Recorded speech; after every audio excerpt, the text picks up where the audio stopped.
Друзья, всем привет! С вами, как всегда, Юлия Баталова. И сегодня я хотела бы вам рассказать, как менялись цены на продукты, на налоги, на бензин и на все остальное в Турции за последний год.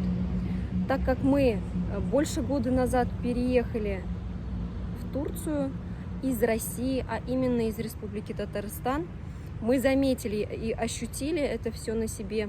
Я хотела бы вам вкратце обо всем этом рассказать, чтобы те, кто хотел бы приехать, кто собирается, кто намеревается переезжать в Турцию, знали все это наперед.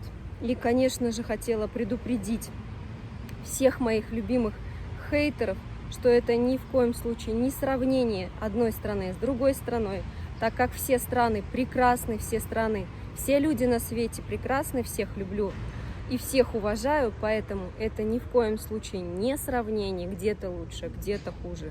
Нет, это просто нужно всем знать, кто собирается сюда переезжать. Это для тех, кто именно планирует свою жизнь наперед, чтобы все люди знали, что их ждет, если они будут переезжать именно в Турцию, так как мы сейчас находимся именно в Турции.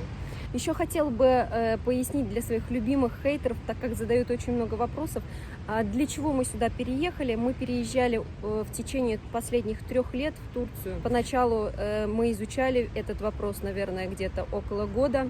Потом мы год продавали свою квартиру, и уже последний год, больше года, с прошлого августа, мы живем в этой чудесной стране, в своей квартире, так как мы купили здесь квартиру, а переехали, почему именно мы сюда 3 года назад решили переехать. У нас двойняшки, им 4 года, и когда им было год, у них выявилась аллергия, особенно у сына. Он ночью задыхался, кашлял, и врач с ухмылкой сказала, что есть один мальчик, которому очень хорошо повезло, что его мама вышла замуж за турка, и теперь он там живет, спокойно дышит, ночами спит, не кашляет. И, конечно, желательно бы вашего ребеночка перевести ближе к морю, а именно можете рассматривать Средиземное побережье, на что мы, конечно же, задумались, так как мы очень любим своих детей и, конечно же, любим свою жизнь. И не только для сына младшего, еще и старший у меня аллергик. Как только лето начиналось, у него начиналось все чесаться, слезы, насморк и все остальное. Помимо этого, я уже с 15 года сама страдаю заболеванием, которое очень хорошо лечится именно в Турции, то есть именно морской воздух, море помогает мне справиться с этим недугом. Вкратце примерно, почему мы, интересно, переехали в Турцию, особенно для моих любимых хейтеров.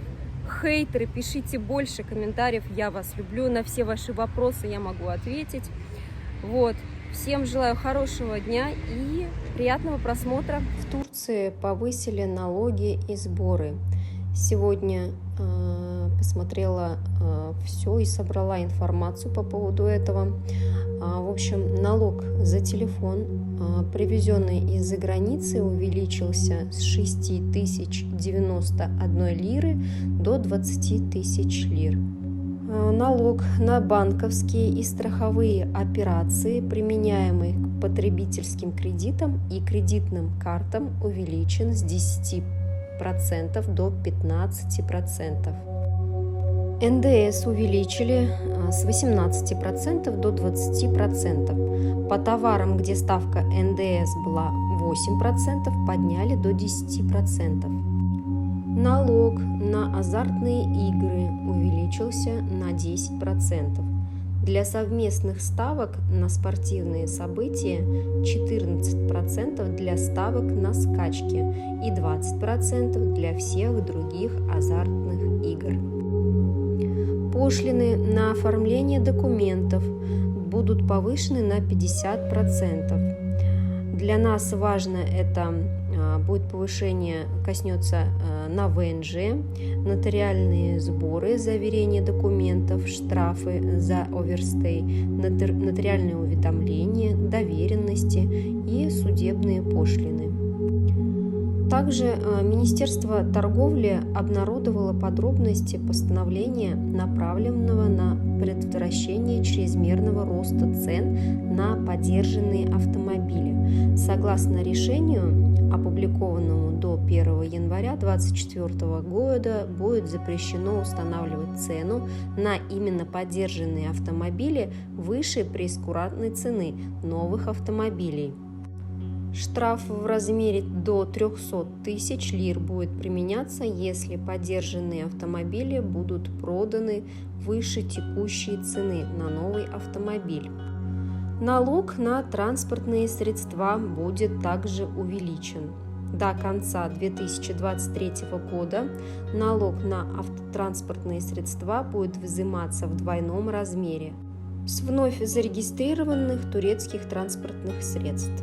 Также автовладельцы таких средств будут платить дополнительный налог на транспортное средство. Соответственно, дополнительный налог на транспортные средства будет уплачен в этом году только один раз.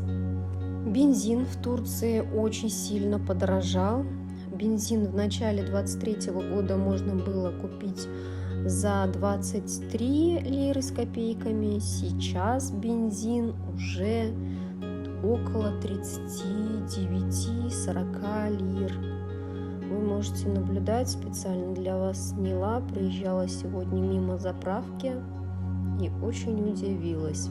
То, что мы сами не имеем тут автомобиль, это, конечно, нас не коснулось, но все же все, кто пользуется автомобильным транспортом, конечно же, в шоке. Ну и, наверное, самое главное, это именно недвижимость Турции. В Турции недвижимость подорожала за последний год где-то, наверное, на 30%, так как когда мы сюда приехали, квартиру можно было купить в Газипаше где-то за 90 тысяч, 3+1 нормальную квартиру, а сейчас 3+1 в Газипаше стоит около 125-140 тысяч, это без инфраструктуры. С инфраструктурой примерно, наверное, цены начинаются от 130, ну и там до 200 тысяч евро. В Алании я даже не буду рассматривать, там цены вообще взлетели, и не могу ничего сказать по поводу этого города. По поводу аренды квартиры именно в городе Газипаша. Допустим, 3+1, 2+1 квартиру можно найти от 10 тысяч лир до 15 тысяч лир именно вот в городе Газипаше. Если это 1+1, то, наверное, можно, начиная от 8 тысяч лир в месяц, можно найти квартиру для проживания с мебелью и всем необходимым. Давайте рассмотрим далее квартплату. Допустим, если брать квартплату в Турции, то она состоит из вода, электричество, газ и айдат. Ну, на этом, наверное, все. По поводу интернета я не буду ничего говорить, потому что он везде разный. Все по-разному платят, потому что каждому нужна своя скорость, то есть это отдельный разговор. Поэтому вода подорожала, наверное, процентов на 10-15. Электричество, я могу сказать, что не подорожало. Я не заметила вообще подорожания в электричестве. Подорожал газ. Процентов, наверное, на 40 подорожал газ. Допустим, если раньше мы покупали газовый баллон за 350-300 лир, сейчас он стоит 500 лир. Но газовый баллон хватает на 2-4 месяца, смотря кто как готовит кушать. У нас, допустим, за 2 месяца он уже кончается. Если брать квартплату в общем, летом примерно 4000. У нас 125 квадратных метров, и в общем где-то выходит на 4000 рублей. Квартплата зимой немного побольше, и если у вас нету кондиционеров, если вы отапливаете квартиру электрическими приборами, то выйдет дороже. Если же у вас есть кондиционер, он намного выгоднее. Получается где-то, наверное, можно 6-7 уложиться. Если же в каждой квартире, во всех 4 комнатах включать электрические приборы, то, конечно, там может прийти и 8000. Но квартплата здесь однозначно дешевле, чем у нас была раньше. Вот. Айдат у нас 100 лир. 100 лир – это 350 рублей. Это все обслуживание, включая то, что забирают мусор, то, что какие-то, допустим, неполадки с электричеством или что-то такое. В общем, все это здесь вот включено в айдат. Если бы, конечно, была инфраструктура, то там айдат был бы, наверное, от 500, ну и не знаю, там какие даже пределы уже дальше, наверное, даже до 1500 лир может дойти айдат. В общем, на квартплату у нас уходит в летнее время 4000 рублей, а в зимнее время давайте возьмем до 8000 рублей. Это 2 месяца, это февраль и март. Дальше самое главное, это, наверное, все-таки детские моменты вот эти вот с детьми, садик. Допустим, если брать садик частный, то мы раньше платили за 2 детей около 4000 рублей. Ну, пусть будет частный садик 2000, не в рублях, а в лирах, 2000 лир. Это где-то 7000 рублей за одного ребенка. Это частный садик. Сейчас частный садик за одного ребенка стоит 4000 рублей, и подорожание, можно сказать, в 100%. То есть на одного ребенка теперь в частный садик нужно отдавать около 14 тысяч рублей. Если государственный садик, то он стоил год назад 800 лир, сейчас государственный садик стоит 1700. Это на одного ребенка. Но на днях нас еще удивили, сказали, что в садике дополнительно будут собирать в месяц на одного ребенка 800 лир. Это на какие-то нужды, порошки, всякие туалетные принадлежности. В общем, выходит за одного ребенка теперь 2500 лир в государственном садике. Школы государственные бесплатные, частные школы сейчас, вот, допустим, мы в данный момент платим 95 тысяч за год обучения, 95 тысяч лир. Я не знаю, сколько было в прошлом году, но в данный момент плата за школу частную составляет именно 95 тысяч лир, и это именно лицей, 9, 10, 11, 12 класс. Вы можете ребенка отдать бесплатно и в государственный лицей, либо школу. Но почему именно мы решили отдать именно в частную? Потому что ребенок вообще не знал турецкий язык, и это, наверное, такая мера необходимости для именно иностранцев, чтобы ребенок изучил турецкий язык, чтобы его в первый же год не отчислили, либо чтобы не было никаких проблем. Это и есть плата вот за все это, и мы все-таки именно 9 класс решили отучиться в частной школе. Так что если вы собираетесь в Турцию именно с детьми, вы этот вопрос заранее обсудите, подумайте, каким образом именно вы будете ребенка обучать. Если это школьный возраст, то, возможно, даже вы выберете удаленное какое-то обучение, в российской школе, либо если вы хотите в турецкую школу, может быть, вы отдадите бесплатно, либо в частную школу, если вы хотите также, чтобы ребенок учился платно, но зато без проблем, как бы хотя бы первый год. Или если у вас дети дошкольного возраста, то имейте в виду вот такие вот цены сейчас в садик в Турции. И это нужно учитывать обязательно перед тем, как переезжать в эту страну. Также по поводу всех обращений в поликлинику, в госпиталь, всякие медицинские учреждения, также сказали, что было повышение на 20-30%. Я сама лично не пользовалась, я не знаю, потому что у нас есть страховка государственная, которую мы оформили в этом году. И у нас она полностью покрывает, потому что она именно идет государственная, называется СГК. Но ее оформляют именно для тех, кто живет здесь больше полугода и есть своя недвижимость в Турции.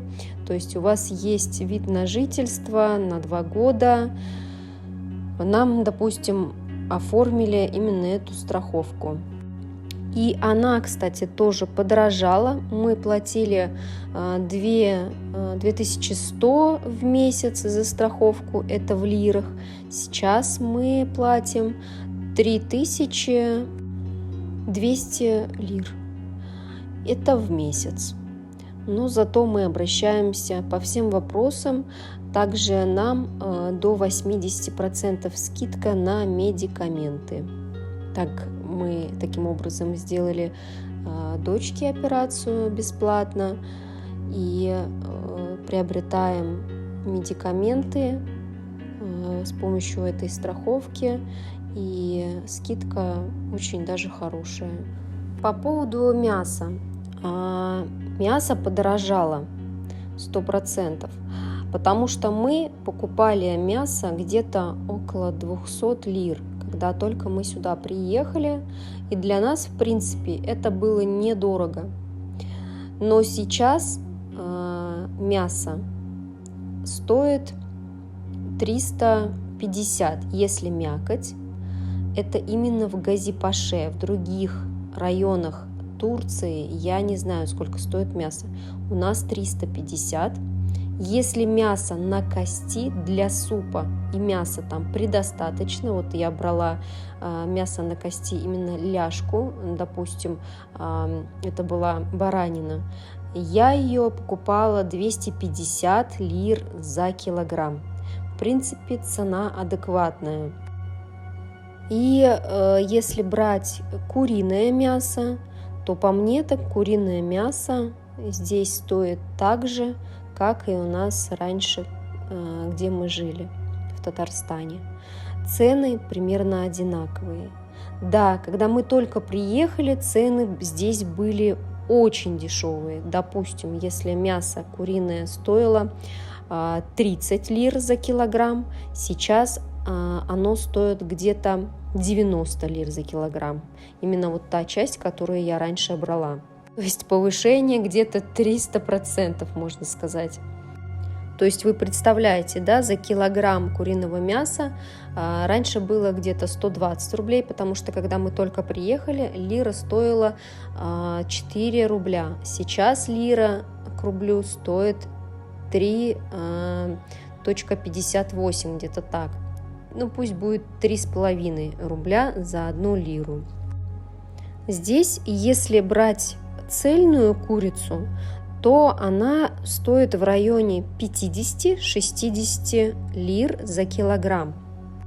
Я имею в виду 90. Это именно вот мякоть, то есть именно грудка, там не грудка даже, а именно вот филейная часть.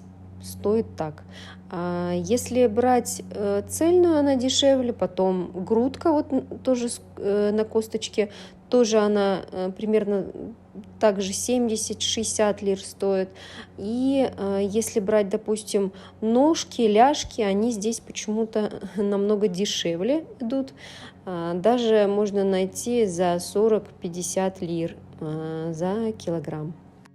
Но поверьте, курица по качеству намного отличается, чем наша курица, которую мы употребляли, допустим, в Татарстане. Там магазинская курица, она просто вот отличалась намного, чем вот обычная деревенская, да? А деревенскую курицу мы покупали тогда намного дороже. Поэтому сейчас вот мы заехали в Мигрос, и я вам все цены именно в Мигросе покажу. Но в Мигросе цены идут немного дороже, чем в Биме и Шоке, либо в А101, где я обычно покупаю. Так, ну и видите, от 300 до 400 мяса. Есть баранина 279 лир. Подсолнечное масло за 5 литров стоит 154 лиры. Ну и куриное мясо, ляжки. Сейчас я вам покажу все поближе. 55 лир за килограмм цена указана. Вот, посмотрите поближе. Килограмм. Есть куриные ножки за килограмм 84, йогурт 1,5 килограмма 39 лир, если 1,5 килограмма за 44 есть, и за 3 килограмма 79 лир. Сыров очень много. Сыры разные, разная упаковка, есть 100-200 грамм, есть килограммовые, есть 500-граммовые, есть 400 грамм, есть 225 грамм. То есть сыры, в принципе, здесь, я бы сказала, недорогие. Есть вот за 400 грамм 98 лир, это где-то 350 рублей за 400 грамм. Сыр здесь очень вкусный, очень хороший. Молоко 3% в коробочке стоит 21 лиру, ну где-то 70 рублей получается. Сок 100% 28 лир. И здесь соки очень вкусные, действительно 100%. Оливковое масло, кстати, подорожало, действительно подорожало. 750 миллилитров стоит 105, ну это 350 рублей где-то. И оно стоило дешевле. Можно было за 70 лир найти 750 миллилитров. Сейчас вот такие вот цены, но это все равно дешевле, чем у нас, вот, допустим, в Татарстане, да? 379 лир, есть 2 литра оливкового масла. Можно найти прямого отжима, можно найти рафинированное. И овсяная крупа, допустим, есть разная, есть за 35, за 350 грамм. Также сухой завтрак килограммовый можно найти где-то в районе 60-80 лир. 450 граммовые есть разные. Нутелла подорожала очень, 400 грамм 63, стоила где-то 30. Вот. Шампуни детские 750 миллилитров 43 лиры. Есть 66 лир жидкий порошок для одежды. Вот, это я не знаю, что салфетки, либо памперсы какие-то. Вот. Давно уже памперсами не пользовались, забыли. 7-14 килограмм, 110 лир, 44 штуки. И кофе можете ставить тоже на стоп-кадр, смотреть, сколько стоит. 250 грамм кофе 100 лир. И 500 грамм 174 лиры. Также Липтон чай 120 пакетиков 76 лир. Якобс Голд, Якобс Монарх 135 за 200 грамм, 135 лир. Кто любит Барилла макароны, цены 28 лир за 500 грамм. Чечевица 2 килограмма 82 лиры. Булгур 43 лиры 2,5 килограмма. Есть разные цены. Рис 2 килограмма 115 лир. Я показываю то, что попадается на глаза. И 62 лиры 2 консервы с тунцом. Также есть кукурузка 26 лир. Кетчуп 650 грамм 39 лир. Red Bull, кто любит, 19,50 здесь стоит. Кока-кола 25 лир, литровая 25. Вот Фанта есть. Чипсы Лейс 32 лиры, 195 грамм. Вода 12 лир, 5-литровка. Есть шампуни, гели для душа. Можете ставить на стоп и смотреть, сколько стоит. Такие вещи, по мне, так здесь стоят намного дешевле.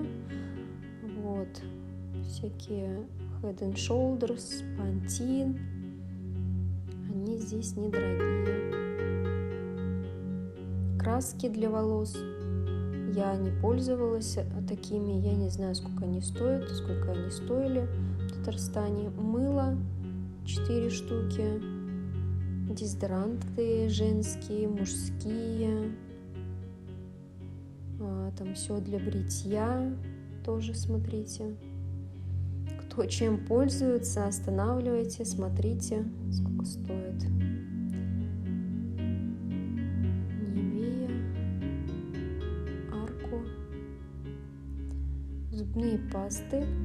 Парадонтакс 39 лир. Есть разные цены, есть дороже. Oral-B стоит, Oral-B 70 лир. Colgate.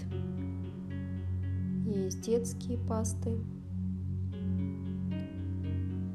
Прокладки, ежедневки. Тоже можете останавливать, смотреть. Дуру и крема.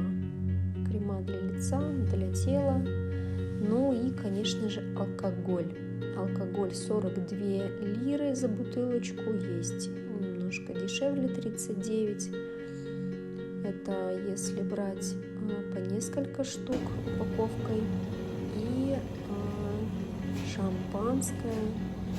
И даже нашли на шампанское. Moet Chandon. Немножко это очень крутое. Это настоящее французское шампанское. Вот, можно взять на Новый год, подкопить денежек. 2500 лир стоит за шампанское. Можно сказать, 10 тысяч рублей. Водка, или как у них называется, ракы. Посмотрите цены. Мы алкоголь не употребляем, поэтому для нас, в принципе, это вообще как бы не важно, что есть, что нет. Мы взяли в прошлом году шампанское себе, открыли его, и оно у нас целый год простояло, можно сказать, просто так. Я его потом уже выкинула. Посмотрите, есть коньяки, виски, там еще что-то. В общем, цены вот такие вот. Ликер. Вот коньяк. Коньяк. Коньяк 275. Вины. Вины по 250 лир за бутылку. Вино, кстати, у меня приезжал, папа пробовал. Вроде сказал, нормальное вино. Есть даже за 149. Цены вообще, если честно, разные. Это даже я не знаю, что это такое. Всякие фруктовые вина, наверное. И посмотрите, сколько стоят орешки. И шоколадки, конечно же, шоколадки. По 19 лир есть шоколадки за 60 грамм. Разные цены. Сладостей здесь, конечно, очень много. ММДМсы по 25 лир. Есть по 49.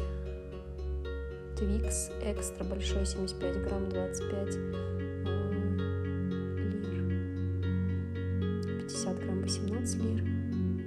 Шоколадки, конечно, здесь вкусные.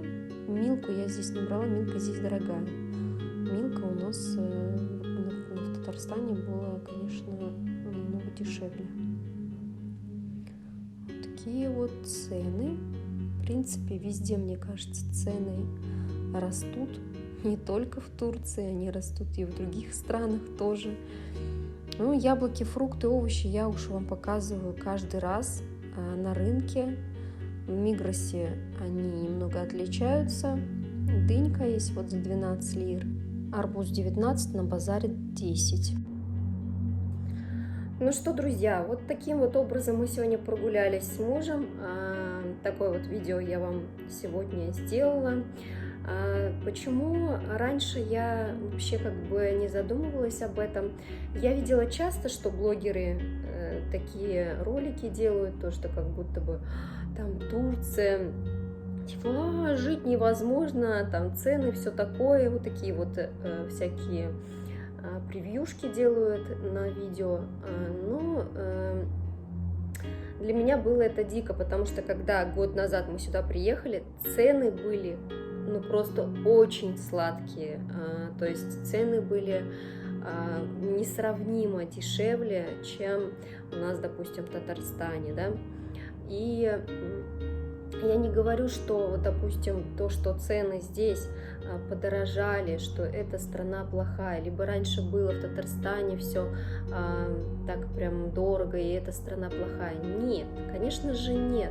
Это просто факты, которые нужно говорить, чтобы люди знали, какие цены, на какую жизнь рассчитывать, понимаете? То есть, узнав все это, я тоже сюда переехала. Я много ютуберов смотрела, многих блогеров смотрела, и большое спасибо им за это. То есть многое я узнала, я, как и говорила, я год изучала перед тем, как переехать сюда, в Турцию. Вот.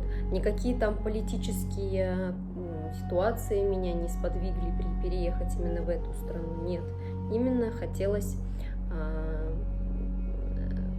свое здоровье, естественно, улучшить, и здоровье детей, и вообще, вот даже сейчас, если смотреть вот эти цены, за такое качество, которое мы получаем, эти цены, это недорого, я считаю.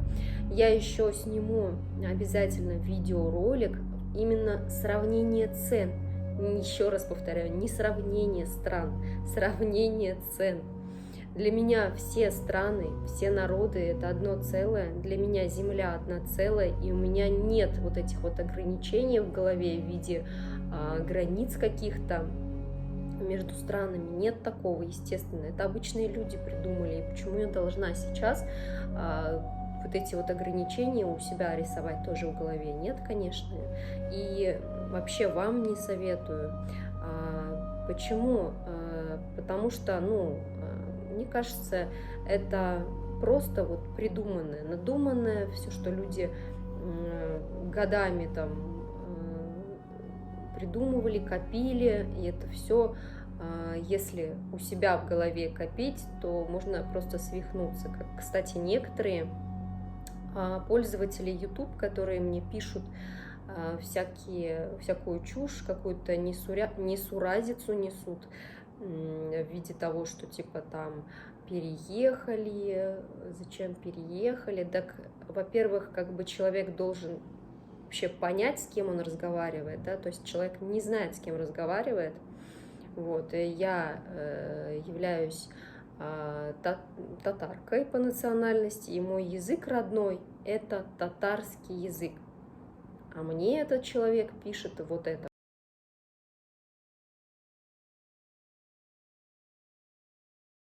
Вот смотрите.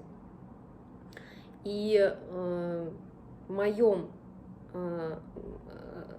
именно в родном городе татарский язык сделали необязательным, даже не то, что не обязательным, а разрешили, то есть вообще убрать его из школ. Сейчас татарский язык, который, кстати, очень сильно похож с турецким языком. Почему? Потому что слова в татарском языке из тюркской языковой группы, поэтому многие слова очень сильно похожи, даже мне учить особо несложно, да, потому что много похожих слов. Вот. И мне человек пишет вот такие вот вещи, то есть он еще не знает причину нашего переезда, он не знает, с кем он вообще общается. Вот, мне искренне жаль этих людей. Ну, я тоже как бы не знаю, откуда мне пишут. Возможно, пишут люди там из тюрьмы вообще, либо вообще, может быть, с психушки пишут. Там есть разные люди. Есть люди, которые, наверное, которым, допустим, позволено сидеть в телефоне в интернете, я как бы не знаю, поэтому, возможно, оттуда даже и пишут, поэтому как бы такие сообщения попадают мне. Вот. А еще интересно то, что когда начинаешь вот такие вот в виде таких вот делать роликов, как будто бы там, допустим, в Турции цены подорожали и все такое, все это вот люди, которые питаются негативом, которых мне, еще раз повторяю, искренне жаль, потому что то, что они испытывают кому-то, это все сидит в них внутри и пожирает их каждый день. То есть эти люди даже, многие спать не могут, есть не могут, себе ничего не могут позволить, потому что они нервничают очень сильно. И вот все, что они испытывают к людям, они вот это вот их и переполняет, понимаете? Конечно же, жалко их, но лучше как бы держаться от таких людей подальше, потому что, ну, я считаю, что они вообще опасны для нормальных, как бы, адекватных, осознанных людей, вот, и, скорее всего, я буду блокировать таких людей, потому что, как сказать, сейчас мне пишут, потом моим подписчикам будут писать, моим любимым подписчикам, которых я очень сильно люблю. Вот, и поэтому, думаю, наверное, буду блокировать, потому что, еще раз повторяю, не знаю, откуда пишет этот человек. Может быть, он вообще с психушки пишет, потому что такие вещи писать, как бы человеку, которого ты не знаешь вообще, не знаешь причину переезда, ну и смешно, ну просто смешно, понимаешь, что человек разговаривает не с тобой, человек разговаривает сам с собой.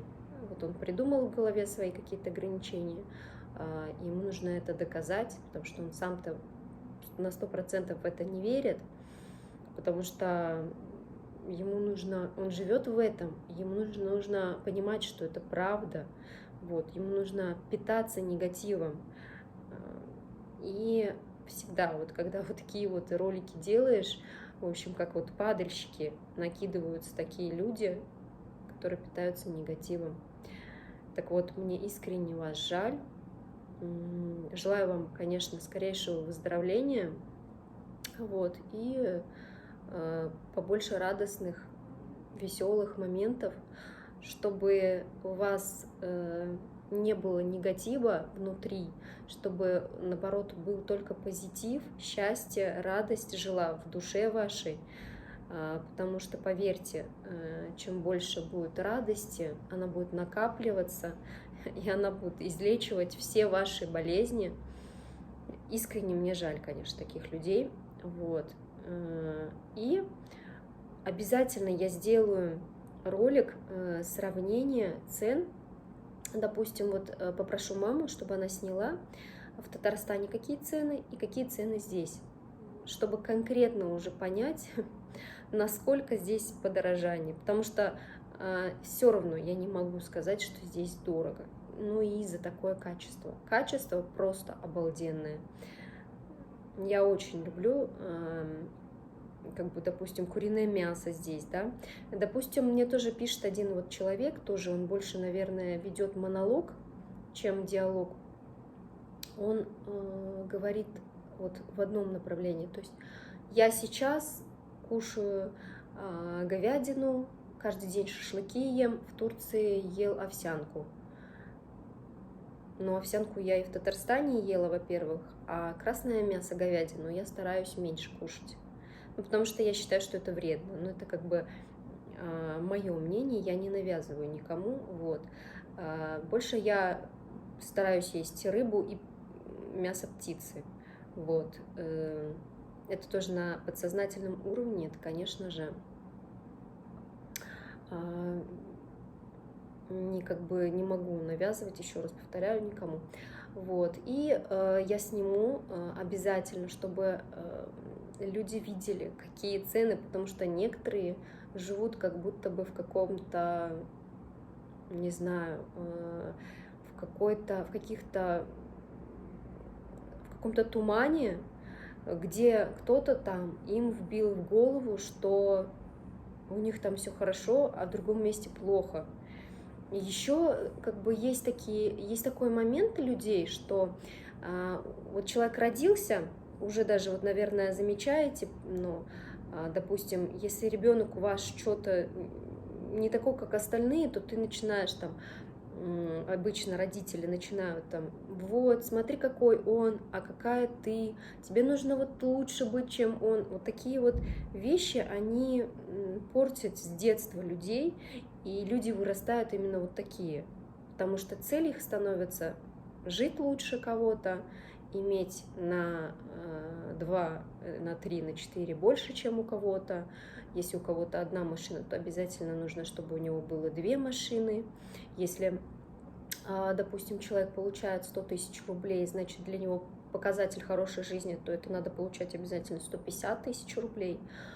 Если, допустим, у человека вот это вот лучше, то значит, если, допустим, в какой-то стране что-то лучше, значит, обязательно нужно достигнуть того, придумать что-то и поверить в это, что у него в стране лучше.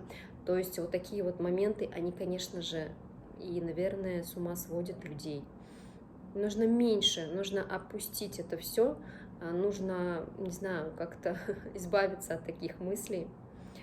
Блин, столько хочется наговорить, но просто видео уже очень большое. Я вам обязательно еще об этом как-нибудь сяду, расскажу.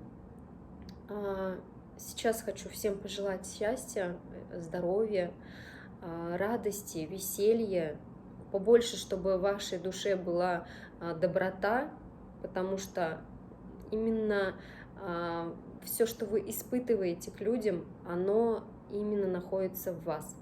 Поэтому всех люблю, всех целую. Самое главное, хочу, чтобы в каждой стране, во всей земле был мир. Всех очень люблю. Всем пока-пока.